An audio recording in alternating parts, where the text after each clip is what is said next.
साथियों, आप सभी का विजय आपके प्लेटफॉर्म पर स्वागत है। इस वीडियो में हम लोग कुछ महत्वपूर्ण करंट अफेयर को देखेंगे तथा उनसे संबंधित महत्वपूर्ण बिंदुओं की विस्तार से चर्चा करेंगे। तो चर्चा को प्रारंभ करते हैं। सबसे पहले बात कर लेते हैं ग्लोबल वैक्सीन समिट या ग्लोबल वैक्सीन शिखर सम्मेलन के संबंध में।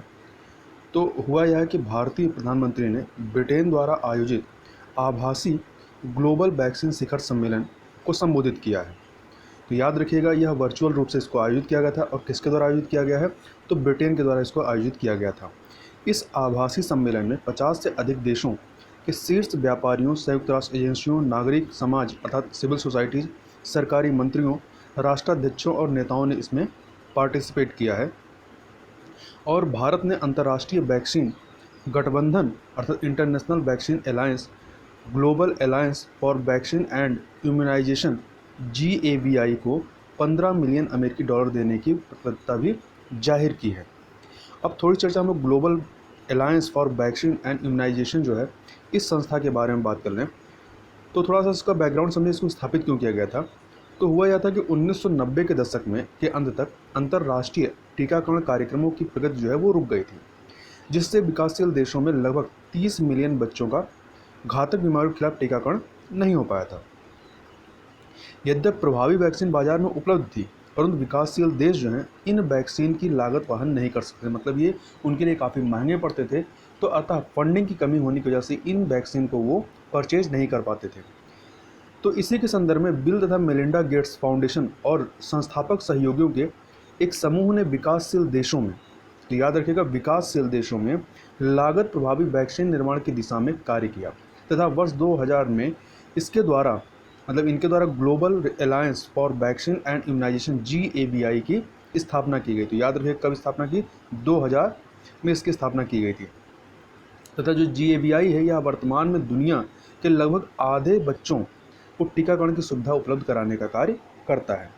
अब जब हम लोग टीकाकरण की अर्थात वैक्सीनेशन की बात कर ही रहे हैं तो भारत में जो जो भारत का वैक्सीनेशन प्रोग्राम चलाया गया है उसके संबंध में थोड़ी चर्चा कर लेते हैं।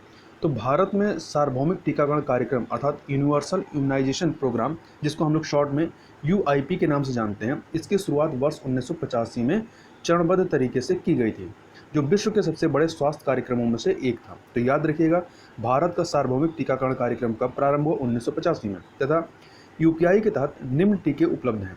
कौन कौन से टीके उनको एक बार देख लेते हैं। BCG अर्थात बेसिल कॉलमेट ग्यूरिन, यह शिशुओं को ट्यूबरकुलर मेनिंजाइटिस अर्थात जो TB होती है और संचारित TB से बचाने के लिए इसको दिया जाता है। OPV ओरल पोलियो वैक्सीन, यह बच्चों को पोलियोमेलाइटिस अर्थात साधारण भाषा में कहें तो पोलियो से बचाता है तथा हेपेटाइटिस B, इसका टीकाकरण हेपेटाइटिस B वायरस संक्रमण से बचाता है। पेंटावैलेंट वैक्सीन, तो पेंटावैलेंट अर्थात 5 वैक्सीन में होती हैं। तो यह 5 रोगों डिप्थीरिया, टिटनेस, पर्टुसिस होता है काली खांसी, homophilus influenza type B, hepatitis B से बच्चों को बचाने वाली संयुक्त वैक्सीन है। इसके अलावा रोटावायरस वैक्सीन RBV, यह डायरिया के खिलाफ शिशुओं और बच्चों को सुरक्षा प्रदान करता है तथा यह वर्तमान में चुनिंदा राज्यों में ही दिया जाता है, मतलब पूरे हर राज्य में नहीं दिया जाता, केवल कुछ चुनिंदा राज्यों में ही इसको दिया जाता है। PCB का मतलब होता है न्यूमोकोकल कॉन्जुगेटिव वैक्सीनेशन। तो यहाँ पर न्यूमोकोकल जो है यह P से चालू होता है, इसलिए यहाँ पर P है। यह न्यूमोकोकल संयुग्म टीकाकरण, तो शिशुओं तथा छोटे बच्चों को बैक्टीरिया स्ट्रेप्टोकोकस न्यूमोनिया के कारण होने वाले रोगों से सुरक्षा प्रदान करने के लिए यह जो टीका है लगाया जाता है। इसके अलावा IPV का फुल फॉर्म होता है इनएक्टिवेटेड पोलियो वायरस वैक्सीन या निष्क्रिय पोलियो टीकाकरण। तो IPV का उपयोग जो है पोलियोमेलाइटिस के खिलाफ सुरक्षा बढ़ाने के लिए किया जाता है, मतलब पोलियो के प्रति सुरक्षा बढ़ाने के लिए इसको दिया जाता है। आगे है मीजल्स को साधारण भाषा में खसरा के नाम से जानते हैं। तो यह बच्चों को मीजल्स से बचाने के लिए मीजल्स का टीका दिया जाता है और कुछ राज्यों में मीजल्स और रूबेला संक्रमण से बचाव के संयुक्त वैक्सीन दी जाती है। इसके अलावा जापानी इंसेफ्लाइटिस या दिमागी बुखार भी इसको कहते हैं, तो जापानी इंसेफ्लाइटिस का टीकाकरण किया जाता है। इसके अलावा DPT का भी टीकाकरण किया जाता है। इसमें तीन रोगों के लिए टीकाकरण होता है। तो यह एक संयुक्त वैक्सीन है जो बच्चों को डिप्थीरिया, टिटनेस और काली खांसी अर्थात पर्टुसिस से बचाती है। तो कई बार DPT पूछा गया है कि DPT में किस किस रोगों के लिए टीकाकरण किया जाता है। तो याद रखिएगा डिप्थीरिया, टिटनेस और काली खांसी अर्थात पर्टुसिस से। अगला है टेटनस टोक्साइड, टेटनस टोक्साइड जो है यह टेटनस के खिलाफ सुरक्षा प्रदान करने के लिए टीकाकरण किया जाता है। तथा कुछ अन्य चीज़ों को देखें तो भारत सरकार के स्वास्थ्य एवं परिवार कल्याण मंत्रालय ने 25 दिसंबर 2014 को मिशन इंद्रधनुष की शुरुआत की थी। कब चालू हुई थी? 25 दिसंबर 2014 को, जिसका उद्देश्य दुर्गम इलाकों सहित पूरे देश में बच्चों एवं गर्भवती महिलाओं का पूर्ण टीकाकरण सुनिश्चित करना था। और यह जो टीकाकरण है, यह जो मिशन इंद्रधनुष है, यह एक प्रकार से अम्ब्रेला प्रोग्राम है। यह यूनिवर्सल टीकाकरण कार्यक्रम में शामिल किए गए 7 रोगों के खिलाफ 7 टीकों का प्रतिनिधित्व करता है। कौन कौन से? तपेदिक अर्थात TB, tuberculosis, poliomyelitis, hepatitis B, diphtheria, pertussis, tetanus और खसरा अर्थात मीजल्स। इसके अलावा खसरा, rubella, rotavirus, haemophilus influenza type B और पोलियो के खिलाफ टीकों को शामिल करने के बाद टीकों की संख्या जो इसके अंतर्गत हो गई 12 हो गई। और कुछ चुनिंदा राज्यों और जिलों में जापानी इंसेफ्लाइटिस और न्यूमोकोकस के खिलाफ भी टीके दिए गए हैं। इसके अलावा एक और कार्यक्रम है तीव्र मिशन इंद्रधनुष। तो तीव्र मिशन इंद्रधनुष जो है इसको लॉन्च किया गया 2 दिसंबर 2019 को।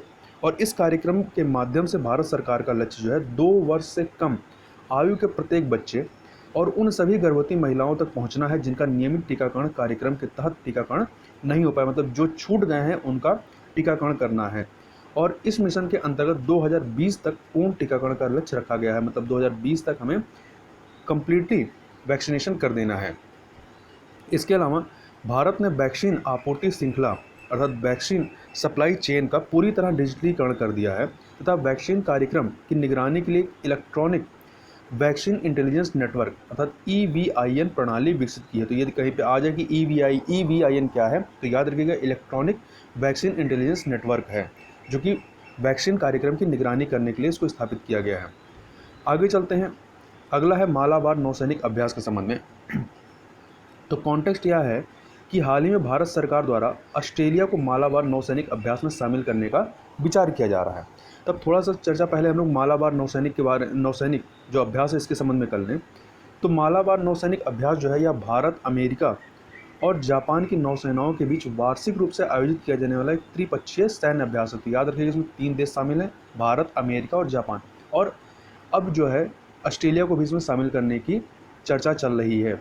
वैसे तो ऑस्ट्रेलिया 2016 से ही इसमें शामिल होने का प्रयास कर रहा है, परंतु भारत के द्वारा ही कुछ वजहों से इसको रोका जा रहा था, परंतु अब भारत सरकार भी ऑस्ट्रेलिया को इसमें शामिल करना चाहती है। तथा मालाबार नौसैनिक अभ्यास की शुरुआत जो है यह भारत और अमेरिका के बीच वर्ष 1992 में एक द्विपक्षीय नौसैनिक अभ्यास के रूप में हुई थी। तो याद रखिएगा प्रारंभ में केवल ये 2 देशों भारत और अमेरिका के बीच में होती थी, और वर्ष 2015 में इस अभ्यास में जापान के शामिल होने के बाद से यह एक त्रिपक्षीय अभ्यास बन गया। चूँकि मालाबार इसका नाम है, तो मालाबार कहाँ पर है? यदि मालाबार तट की बात करें तो यदि भारत का मैप देखेंगे तो भारत का जो पूर्वी तट है, जिधर आपका तमिलनाडु है, उधर वाला जो तट कहलाता है ये मालाबार तट कहलाता है। अब कुछ चीज़ें हम भारत ऑस्ट्रेलिया रक्षा सहयोग के बारे में बात कर लें तो पिछले 6 वर्षों में भारत और ऑस्ट्रेलिया के बीच जो द्विपक्षीय सैन्य सहयोग है इसमें 4 गुना की वृद्धि हुई है तथा दोनों देशों ने भारत ऑस्ट्रेलिया संयुक्त नौसैनिक अभ्यास, जिसको हम लोग शॉर्ट में AUSI इंडेक्स, ऑसी इंडेक्स के नाम से जानते हैं। तो याद रखिए जो ऑसी इंडेक्स सैन्य अभ्यास है यह भारत ऑस्ट्रेलिया के बीच नौसैनिक अभ्यास है। इसके अलावा युद्ध अभ्यास पिच ब्लैक के माध्यम से रक्षा क्षेत्र में सहयोग को बढ़ावा दिया है। अब थोड़ी चर्चा हम लोग पिच ब्लैक जो युद्धाभ्यास है इसके बारे में बात करें, क्योंकि अभी हाल में यह काफ़ी चर्चा में रहा था। तो पिच ब्लैक जो है यह विश्व भर की सेनाओं को एक साथ सहभागिता करने का एक अवसर प्रदान करता है। तो याद रखिएगा इसमें जो है विश्व के कई देश जो है वो पार्टिसिपेट करते हैं। और भारतीय वायुसेना ने पिच ब्लैक 2018 में पहली बार भाग लिया था। तो भारतीय वायुसेना कब से भाग ली थी? 2018 में इसमें पहली बार भाग लिया था और 2020 में यह दोबारा भाग लेने वाली थी।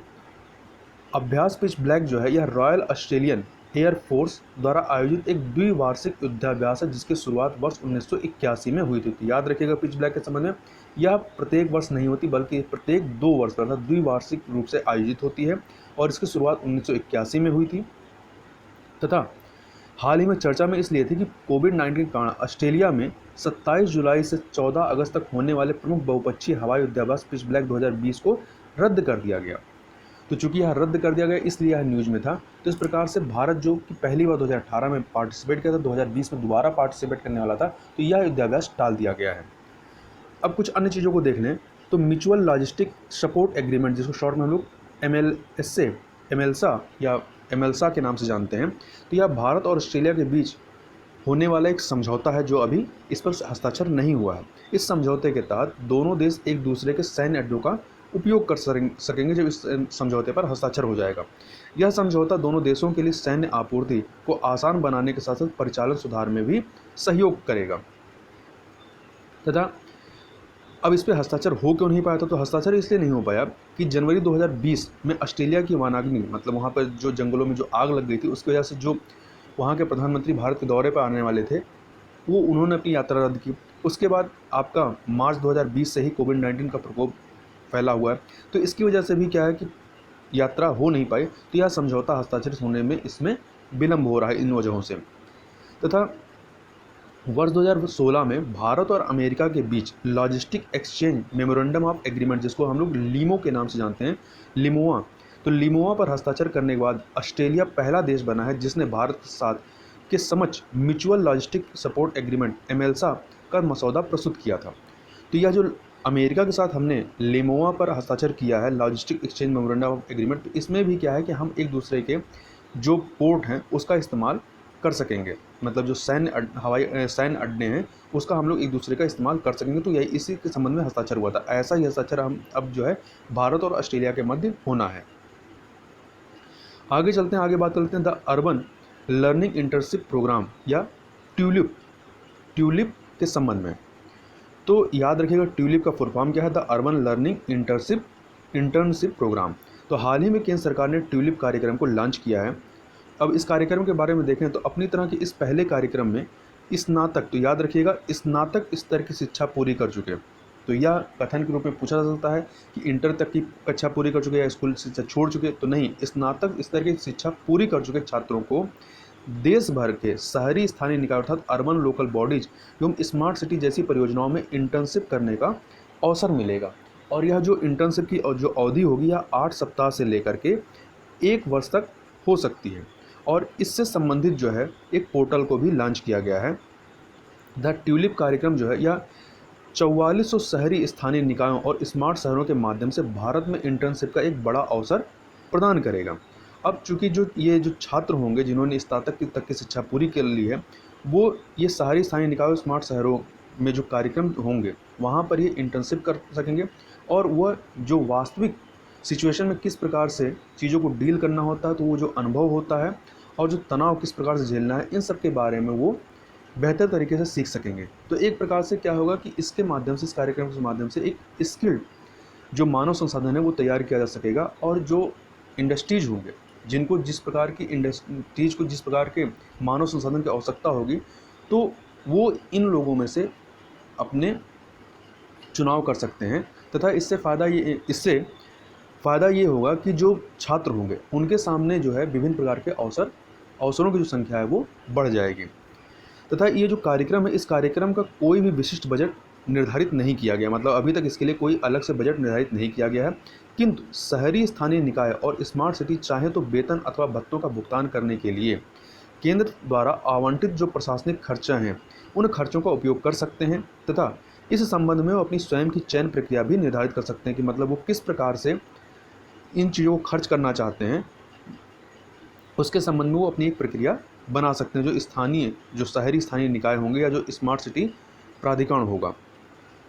तथा यह योजना जो है आवास एवं शहरी मामलों के मंत्रालय तथा अखिल भारतीय तकनीकी शिक्षा परिषद या इसको इंग्लिश में कहते हैं all India council for technical education AICTE के मध्य 5 वर्षों का संयुक्त उपक्रम है। तो यह कार्यक्रम 5 वर्षों तक चलाया जाएगा। तो याद रखिएगा कौन सा मंत्रालय इसमें शामिल है, तो आवास एवं शहरी मामलों के मंत्रालय के द्वारा और किसके सहयोग से? अखिल भारतीय तकनीकी शिक्षा परिषद अर्थात AICTE के संयुक्त उपक्रम है यह।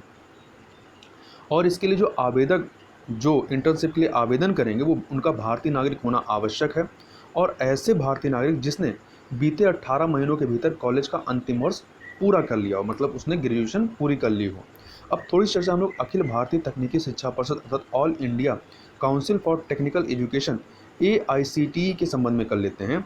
तो इसकी स्थापना नवंबर 1945 में, अर्थात स्वतंत्रता से पहले, तो नवंबर 1945 में राष्ट्रीय स्तर के शीर्ष सलाहकार निकाय के रूप में की गई थी। इसका उद्देश्य जो है तकनीकी शिक्षा के लिए उपलब्ध सुविधाओं पर सर्वेक्षण करना और समन्वित तथा एकीकृत तरीके से देश में विकास को बढ़ावा देना इसका प्रमुख उद्देश्य है। तथा राष्ट्रीय शिक्षा नीति 1986 के अनुसार AICTE में निहित है। तो क्या क्या कार्य निहित है? तो इसमें निहित है कि मानदंडों जो उच्च शिक्षा संस्थान हैं या जो तकनीकी शिक्षा संस्थान हैं उनके मानदंडों और मानकों के नियोजन, निर्माण और रखरखाव के लिए सर्वोच्च प्राधिकरण के रूप में यह कार्य करता है। तथा जो तकनीकी शिक्षा संस्थान हैं उनकी गुणवत्ता सुनिश्चित करना। इसके अलावा देश में तकनीकी शिक्षा का प्रबंधन करना भी इसका ही दायित्व है।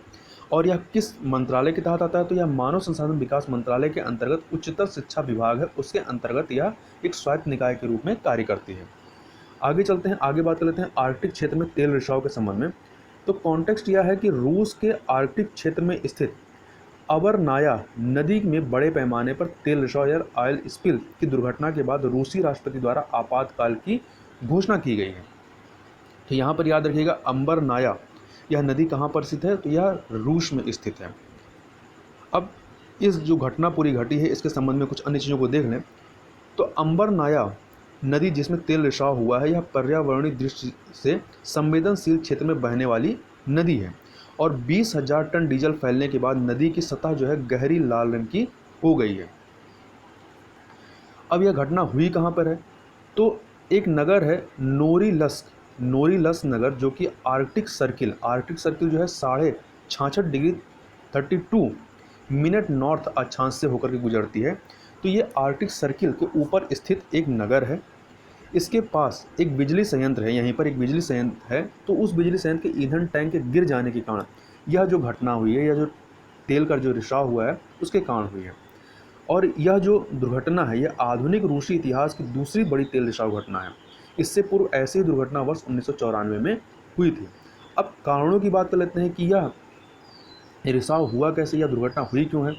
तो नॉरिल्स में स्थित ताप विद्युत गृह जो है ये परमाफ्रॉस्ट पर बनाया गया है और परमाफ्रॉस्ट जो सतह जो है यह जलवायु परिवर्तन के कारण लगातार कमज़ोर हो रही है। तो प्रश्न उठता है कि ये परमाफ्रॉस्ट होता क्या है? तो परमाफ्रॉस्ट क्या होते हैं? ये फ्रोजन सतह होती है, मतलब जमा हुई सतह होती है।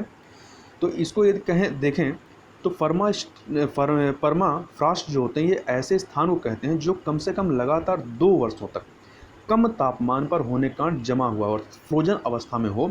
और परमाफ्रॉस्ट में क्या होता है, मृदा, चट्टान और हिम एक साथ पाए जाते हैं। मतलब इसके जो अवयव होते हैं इसमें क्या होती है, मिट्टी होती है, मृदा होती है, चट्टान होती है और हिम होती है, मतलब बर्फ़ होती है, ये एक साथ पाए जाते हैं। तो इसमें जो बर्फ़ होती है ये एक प्रकार से सीमेंट का काम करती है, सीमेंट जोड़ने का कार्य करती है। तो ये जो हिम होती है जोड़ने का कार्य करती है।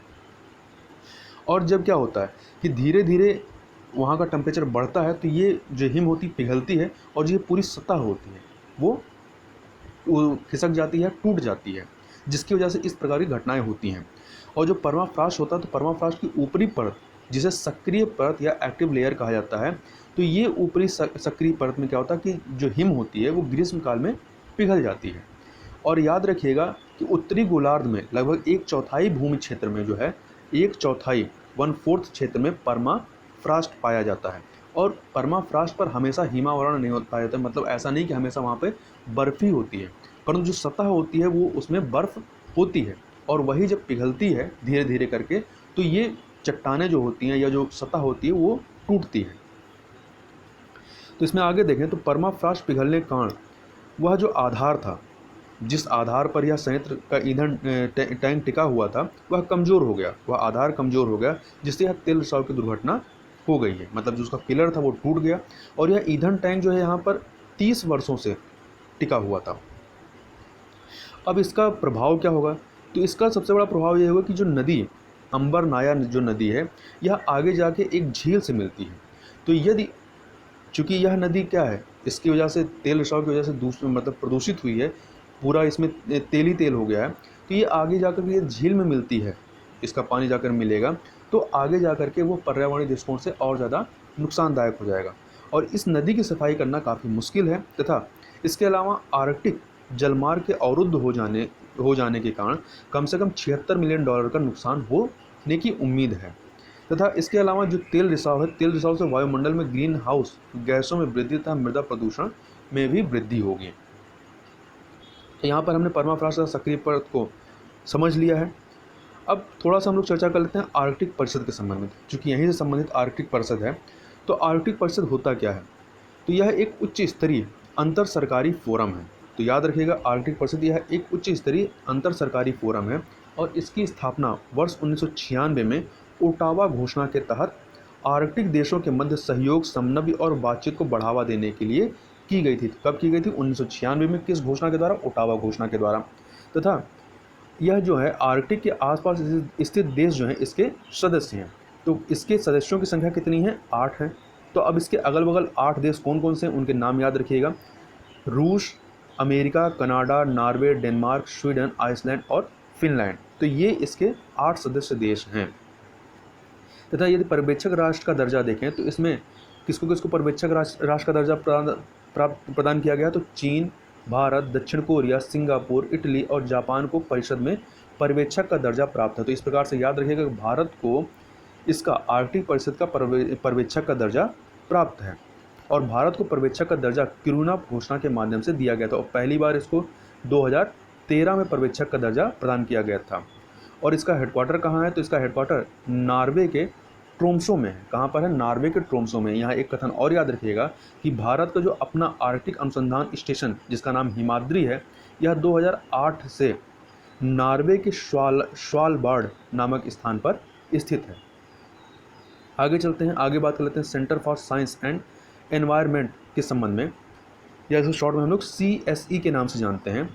तो कॉन्टेक्स्ट यह है कि centre for science and environment द्वारा जारी एक नवीनतम रिपोर्ट के अनुसार वर्ष 2019 में भारत में मौसम संबंधी आपदाओं के कारण 50 लाख लोग विस्थापित हुए हैं, जो कि विश्व में सबसे ज़्यादा है। मतलब यह संख्या जो है मौसम संबंधी आपदाओं का विस्थापित होने वालों की संख्या के हिसाब से विश्व में सबसे ज़्यादा है। और वर्ष 2019 में दुनिया भर में प्राकृतिक आपदाओं के कारण होने वाले कुल आंतरिक विस्थापनों अर्थात इंटरनल डिस्प्लेसमेंट में भारत का जो है 5वां स्थान रहा है। तथा इन प्राकृतिक आपदाओं में बाढ़, चक्रवात, सूखा इत्यादि शामिल है। अब हमारे लिए यहाँ परीक्षा के दृष्टिकोण से महत्वपूर्ण centre for science and environment है। इसके बारे में देख लें तो यह एक गैर लाभकारी संस्थान है अर्थात नॉन प्रॉफिटेबल ऑर्गेनाइजेशन है जो भारत में पर्यावरण विकास के मुद्दों पर एक थिंक टैंक के रूप में कार्य कर रहा है। अर्थात यह क्या है? एक थिंक टैंक है और इसकी स्थापना 1980 में हुई थी और इसका हेडक्वार्टर कहाँ है? तो नई दिल्ली में है। और इस संस्थान ने वायु और जल प्रदूषण, अपशिष्ट जल प्रबंधन, औद्योगिक प्रदूषण, खाद्य सुरक्षा और ऊर्जा संबंधी पर्यावरणीय मुद्दों पर जागरूकता एवं शिक्षा का प्रसार करने की दिशा में महत्वपूर्ण कार्य किया है। तथा पर्यावरण शिक्षा और संरक्षण की दिशा में इसके योगदान के कारण वर्ष 2018 में इसे शांति, निशस्त्रीकरण और विकास के लिए इंदिरा गांधी पुरस्कार से सम्मानित किया गया था।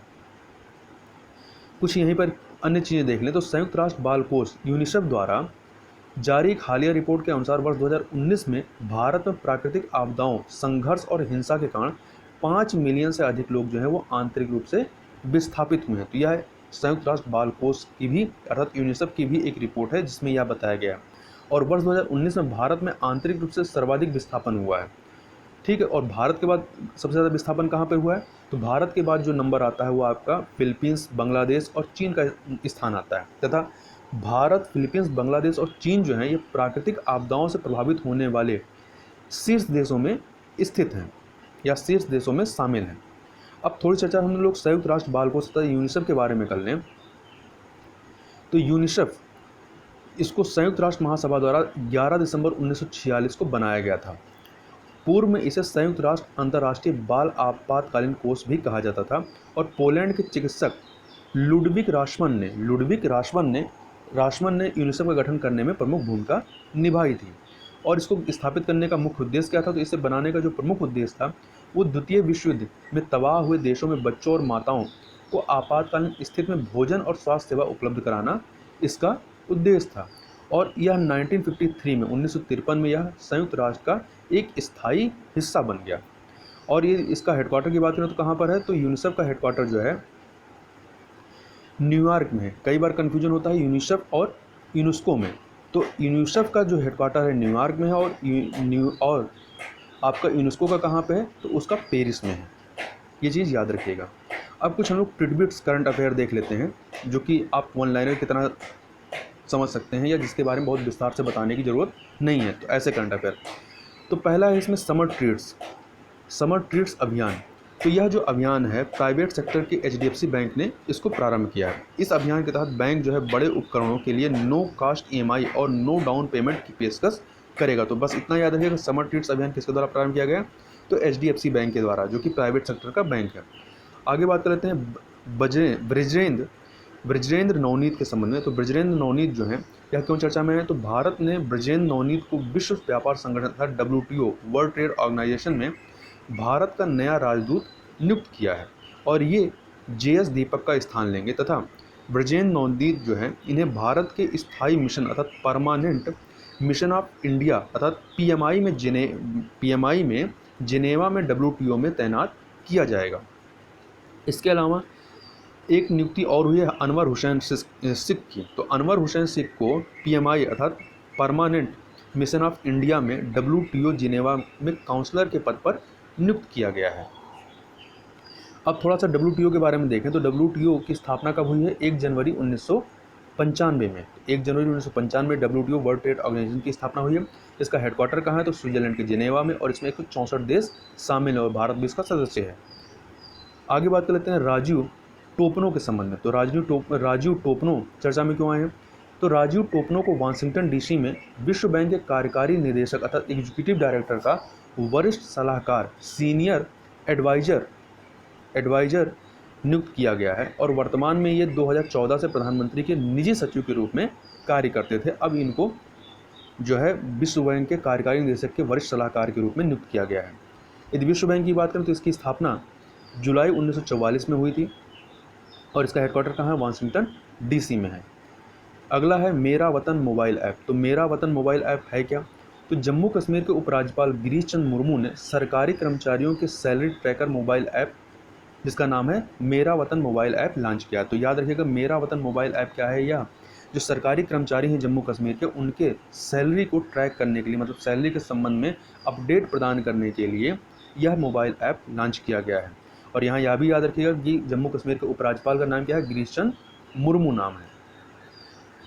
आगे देखते हैं के-फोन परियोजना। तो के-फोन परियोजना है क्या, तो केरल राज्य सरकार ने केरल फाइबर ऑप्टिक नेटवर्क, जिसको शॉर्ट में के-फोन कहते हैं, केरल फाइबर ऑप्टिक नेटवर्क, तो इस परियोजना को अपनी महत्वाकांक्षी ब्रॉडबैंड परियोजना घोषित किया है और इससे केरल में गरीबी रेखा से नीचे रहने वाले सभी नागरिकों को मुफ्त हाई स्पीड इंटरनेट मिलेगा।